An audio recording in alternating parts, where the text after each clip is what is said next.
Kenapa Ramadan masa terbaik untuk detoks tubuh sebelum hamil? Berpuasa di bulan Ramadan adalah salah satu cara terbaik untuk detoks tubuh secara semula jadi. Satu, meningkatkan autofagi. Semasa berpuasa, tubuh menjalankan proses autofagi, di mana sel-sel rosak diperbaiki dan toksin dibuang. Dua, mengawal gula darah.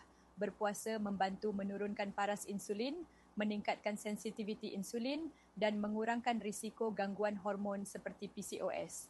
Tiga, mengurangkan keradangan. Keradangan kronik boleh menjejaskan kesuburan. Berpuasa membantu tubuh mengurangkan keradangan dan meningkatkan kesihatan sel telur dan sperma. Untuk memastikan detoks tubuh berjalan dengan lebih efektif semasa Ramadan, ini yang boleh anda amalkan. Minum air secukupnya. Pastikan minum sekurang-kurangnya 8 gelas air antara waktu berbuka hingga sahur untuk membantu proses pembuangan toksin.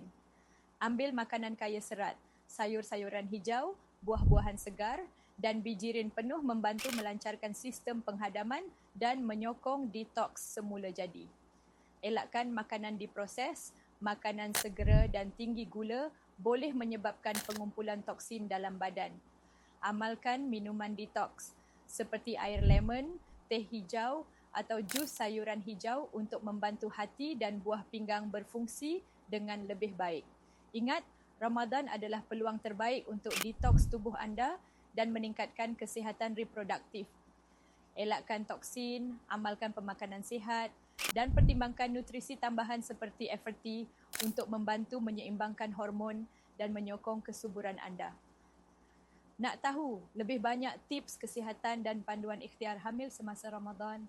Jangan lupa follow dan subscribe.